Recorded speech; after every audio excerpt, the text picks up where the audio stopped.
So I woke up this morning feeling absolutely uneasy, and I was just feeling so very worked up. Even though I woke up from a sleep, I wasn't feeling fresh and all. So I did what I do the best. I took my sketchbook and I started sketching all everything that was going on in my head. And it was so disturbing that I couldn't stop myself from uh, doing so. After hearing about the girl and the way she was raped, and then her throat was, I mean, they cut her throat and slit her tongue. I was absolutely devastated. I was raging with anger, and I didn't know what to do because I'm a girl myself. I have a sister, and to be very honest, I was thinking, what kind of society are we in? Like, यहाँ हम लोग की कोई कोई वो नहीं है कि कोई मतलब ऐसा कोई सुरक्षा नहीं है कि ऐसा कोई गारंटी नहीं है कि अगर हम घर से निकल रहे हैं तो हम वापस लौट के आएंगे. सदियों से घर में लड़की लोगों को बैठा के रखा जाता है कि आप घर पे रहो, बाहर मत निकलो, बाहर जाओगे तो बहुत डेंजर है. लड़की लोगों को उनकी बातें मतलब सुनी नहीं जाती. हाफ ऑफ द टाइम उनके ओपिनियंस मैटर नहीं करते.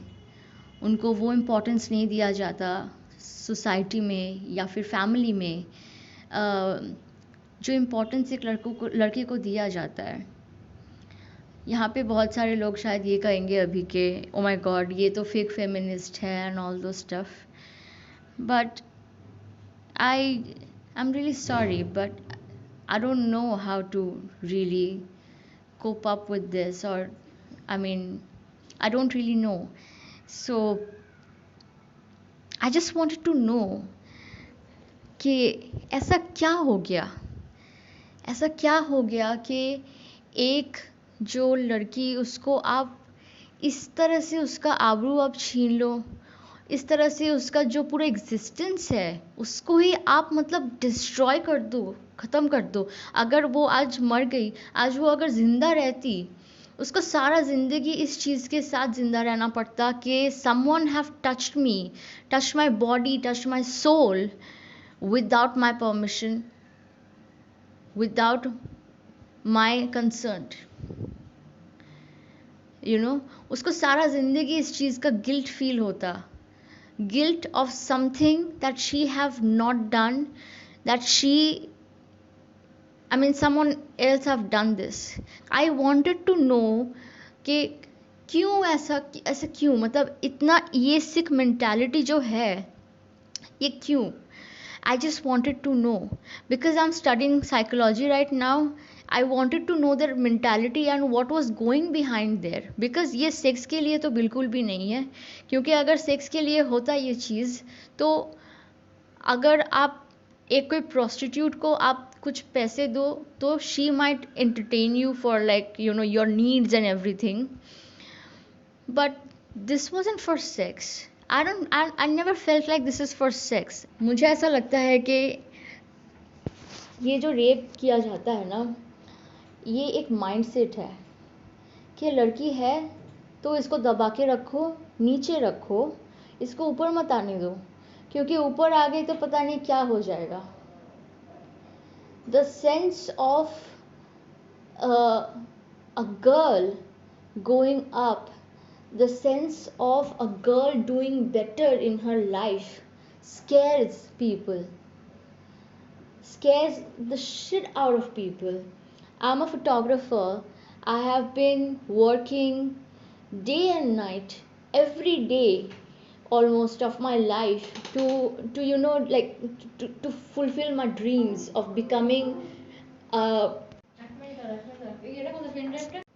to fulfill my dream of to fulfill my dream of becoming a photographer, to be recognized worldwide, to make my mom and dad proud. I really work hard, but काम की वजह से मुझे कभी कभी late हो जाता है घर आने में. कभी कभी ऐसा होता है कि वेडिंग जो है वो लेट नाइट ख़त्म होता है. एंड अगर आप एक वेडिंग फोटोग्राफर हो या आप कभी भी वेडिंग अटेंड किया है आपने इंडिया में, तो आपको शायद पता होगा कि वेडिंग्स बहुत रात तक चलती है और रात में वो ख़त्म भी होती है. But because I come late at night, my own uncle, my own my brother, my dad's brother, my own uncle raised his finger on me. He went ahead and said people that I am into something really bad. He told my dad that I should be कि लड़की को आप इतना ज़्यादा freedom मत दो, आप इतना ज़्यादा उसको बढ़ाव मत दो, वो गलत रास्ते पे चली जा रही है, वो इतना रात तक क्यों घर आ रही है, यू नो. तो ये जो मेंटालिटी है ना, ये जो माइंडसेट है कि एक लड़की उसको वो ऊपर नहीं जा सकती, वो ऊपर पहुंच नहीं सकती, वो अगर घर से बाहर रह रही है तो इसका मतलब ये है कि वो कुछ गलत कर रही है.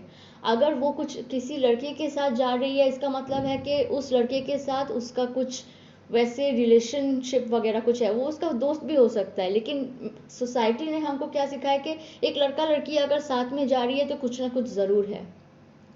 ये जो सारे माइंडसेट है, ये प्रॉब्लम है, ये प्रॉब्लम है. इस टाइप के ये जो हिडियस क्राइम्स हम लोग देखते हैं, कोई लड़की का रेप हो गया, इसके पीछे सिर्फ एक माइंडसेट है. It's just a sick mindset that a girl can't be like, you're forcing yourself on a girl. You're forcing her to have a sexual मतलब you're अपना भूख मिटा रहे हो उसके ऊपर वो करके, बिकॉज आपको मतलब ऐसा लगता है कि ये लड़की, इसका तो कोई ओपिनियन चाहिए ही नहीं, बिल्कुल भी नहीं चाहिए इसका opinion. I'm really sorry guys, I have created this channel so that I can be matlab I wanted to create contents which are like very peaceful and stuff like that, but I couldn't it was just raising but this entire thing disgusted me so very much. And yesterday my sister Emily, she was asking me ke, maybe I've seen people posting about it, should I make a video or should I post on Facebook and share this stuff on Facebook.